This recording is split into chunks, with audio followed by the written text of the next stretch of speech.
Por pelo menos 3 décadas, os militares estavam zombando de todos os diagnósticos do professor Olavo de Carvalho. Pelo menos 3 décadas.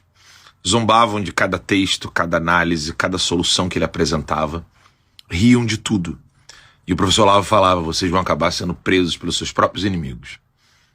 Hoje, nós estamos vendo os criminosos prendendo generais, capitães, comandantes de tropas, tenente-coronel, tudo que se possa imaginar.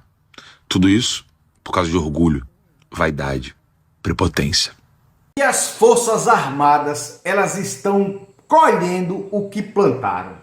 A cúpula das Forças Armadas traçaram um cenário alarmante. As Forças Armadas acabaram de chegar no fundo do poço. Elas estão com dificuldade em pagar a luz e a água dos quartéis. Pois é, tá com pena? Novo corte feito pelo governo federal de 31 bilhões afetou diretamente o Ministério da Defesa, que vai ter 2,6 bilhões do seu orçamento cortado. A contenção de 2,6 bilhões do orçamento do Ministério da Defesa colocou em alerta as Forças Armadas. Nos próximos meses, segundo nós apuramos com fontes do Exército, da Marinha e da Força Aérea Brasileira, poderá faltar, minha gente, até dinheiro para combustível para avião e blindados, dinheiro para compra de munição e levar a uma paralisação dos treinamentos militares e adiar projetos de defesa que são considerados estratégicos. Eu e a Jussara Soares conversamos com o ministro da Defesa, José Múcio Monteiro, e ele reconheceu: estou preocupado com a situação das Forças Armadas, com a contenção dos gastos públicos. As cúpulas das 3 forças já começaram a rediscutir o orçamento e os ajustes que vão ter que ser feitos com essas condições econômicas que não são positivas para as Forças Armadas nesse momento, ainda mais tendo sido o segundo ministério com mais contingenciamento. Aqui, a CNN Brasil, oficiais generais disseram que a contenção foi maior do que o esperado e dizem que as Forças Armadas podem entrar no, abre aspas, modo sobrevivência, fecha aspas, com orçamento limitado. A defesa foi a área do governo com a segunda maior contenção, aí a soma de bloqueio e contingenciamento nas chamadas despesas discricionárias, atrás apenas do Ministério das Cidades, que deverá ter ao menos 4,288 bilhões de contingenciamento. Ao todo, 31,3 bilhões do orçamento foram congelados na semana passada como parte das medidas para garantir o cumprimento do arcabouço fiscal. Dos 2,6 bilhões de contenção para a defesa, 691,9 milhões são bloqueio, ou seja, recursos que só podem ser liberados se entrar mais dinheiro no caixa do governo, ou seja, se houver ou a redução da despesa ou o aumento da arrecadação. Outros 1,9 bilhão são contingenciamento, que podem voltar para o orçamento se houver crescimento de receita.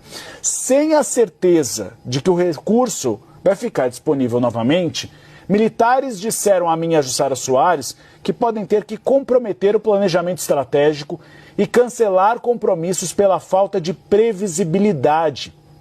Esse corte na defesa ocorre em um momento em que o cenário global de conflitos faz o sentido contrário para as nações desenvolvidas. A gente tem visto Estados Unidos, a gente tem visto Rússia, Ucrânia e Europa ampliando seus gastos militares, enquanto o Brasil não tem dinheiro para ampliar os gastos militares por aqui. O que era ruim agora está completamente pior. O Estado é caótico.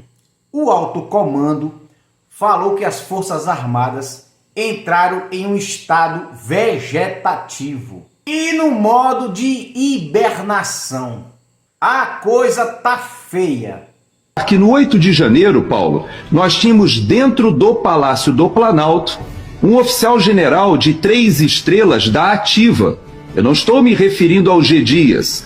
O G. Dias, na hierarquia militar, se ele estava presente com outro general de divisão, já que ambos eram generais de divisão, e ele na reserva e um outro militar da Ativa, para efeito da justiça militar, o maior presente em hierarquia seria o general Penteado. O general Penteado, ele foi à CPI do Distrito Federal e falou que houve negligência do general Gonçalves Dias.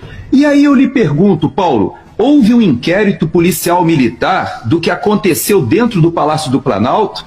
Veja que as pessoas já sabem das imagens hoje que estão nas redes sociais que mostram os manifestantes entrando no Palácio do Planalto a partir das 3 horas da tarde e até antes. Ali está registrado o horário. Nesse horário, Paulo, aqueles que saíram do acampamento escoltados pela Polícia Militar ainda estavam se deslocando, com o bandeirão, cantando Lula ladrão, seu lugar é na prisão, cantando a nossa bandeira jamais será vermelha, e eles caminhando, mas já havia gente dentro do Palácio do Planalto. Eles narraram que os quartéis estão perto de ficar sem água e sem luz. O ministro também informou que está acabando o combustível para a Força Aérea e o transporte das grandes autoridades será afetado diretamente. A maior preocupação das Forças Armadas é com relação à manutenção do equipamento. Eles estão preocupados caso o Brasil precise. Eles não estão preparados para uma pronta resposta e também em caso de crise e de catástrofe, como foi o caso do Rio Grande do Sul. Nós temos que ter forças armadas mais presentes. Porque como é que você vai patrulhar 20 mil milhas navegáveis que tem na Amazônia? Como é que você vai defender o espaço aéreo se você não tiver bases fortes para dissuadir o Napoleão Bonaparte? Bloqueou a Inglaterra, chamado bloqueio continental, era o bloqueio dos portos ingleses.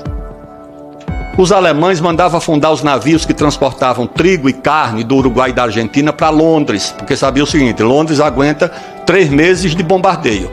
Sem carne e sem trigo não aguenta 3 semanas. E mandava afundar os navios. Se bloquear 3 portos brasileiros, não precisa mais do que 3. 3 portos brasileiros liquida com as nossas exportações de grãos e de carne. Liquida, 3 portos. Então o Brasil precisa ter defesa apta a proteger esse patrimônio que é o nosso território e a nossa Amazônia. As Forças Armadas, elas estão colhendo o que plantaram. O Lula não gosta do Exército.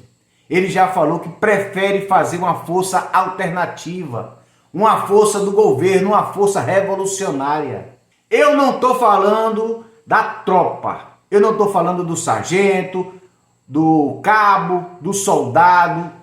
Esses eu tenho certeza que tem sangue na veia. Eu estou falando é dos generais, é do alto comando. São aqueles que foram vendidos ou que foram comprados. O Brasil está realmente de mal a pior, está desguarnecido. Mas no mais é só isso, pessoal. Beijo grande para você, fica com Deus, porque eu fui!